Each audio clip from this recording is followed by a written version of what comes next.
Les amis, bienvenue. On va parler du Paris Saint-Germain et comment en 3 matchs, le PSG est redevenu bankable.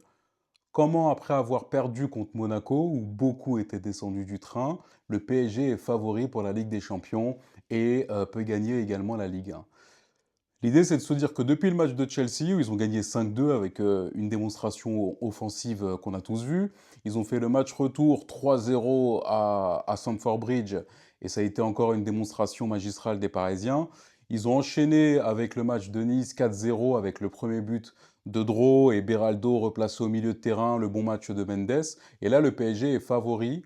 Là, les médias en parlent et tout le monde en reparle en bien, alors que jusqu'au match de Monaco, le PSG avait quand même vivait une saison compliquée.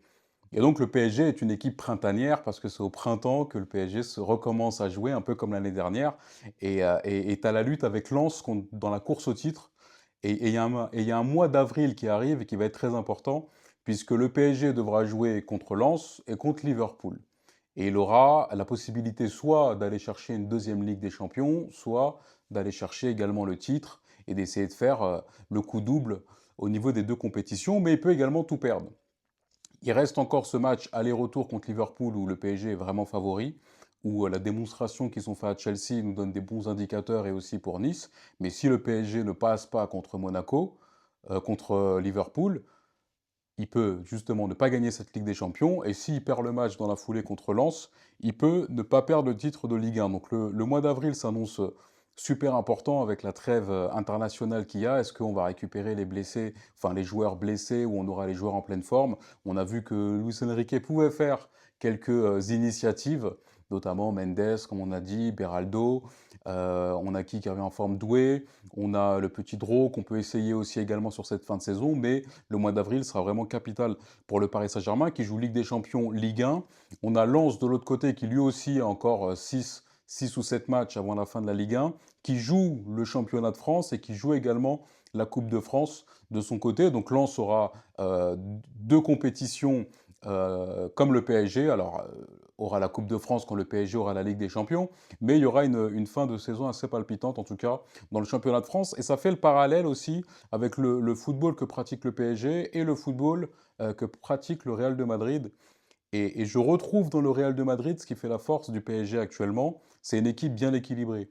Le Real de Madrid a fait un sacré match contre l'Atlético de Madrid, donc ils ont gagné, je crois que c'était 3-2, avec un super Valverde, un super Vinicius, et l'équipe commence à avoir une cohérence collective quand elle avait perdu justement toute cohérence, avec Alonso qui avait été remercié, avec l'arrivée d'Arbeloa, avec pas mal de joueurs qui étaient blessés, Bellingham, Mbappé. Et on se rend compte que l'équipe sans star aussi, recommence à jouer au football et recommence aussi à pouvoir aller chercher soit une Ligue des Champions ou soit la Liga, même ils ont 4 points de retard par rapport au Barça, ils peuvent aussi aller chercher 2 trophées encore en lice en Liga.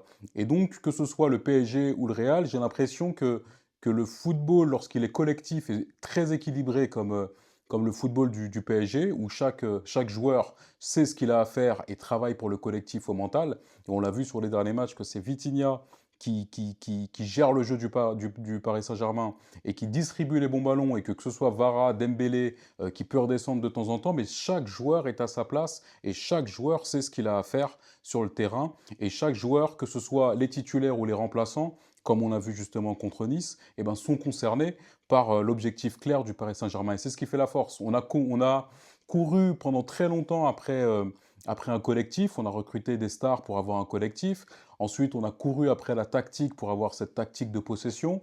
Et maintenant, on a le mental. Donc, on a un peu les trois facteurs qui permettent justement d'arriver au succès, comme la saison dernière. Et là, on sent que le PSG, justement, peut aller encore chercher la deuxième Ligue des Champions. Et le parallèle, je l'ai vu ce dimanche avec le Real de Madrid, où le Real de Madrid peut également aller chercher un résultat, peut-être pas aller chercher la Liga parce que le Barça c'est très très fort en face, mais en tout cas à retrouver de la cohérence. J'ai vu vraiment une équipe cohérente et qui peut être dangereux pour la suite de la compétition, parce qu'après Liverpool pour le Paris Saint-Germain, il y aura peut-être l'Atlético de Madrid qui s'est montré très solide, on l'a vu avec le but de Molina qui a mis un sacré but encore ce week-end. On a le Barcelone qui est eu un des favoris aussi cachés et qui peut sortir un grand match comme un mauvais match et qui se prend des buts à chaque match, mais qui arrive par la différence offensive à passer. On a le Bayern qui est vraiment l'autre favori, si ce n'est l'un des favoris les plus constants aussi.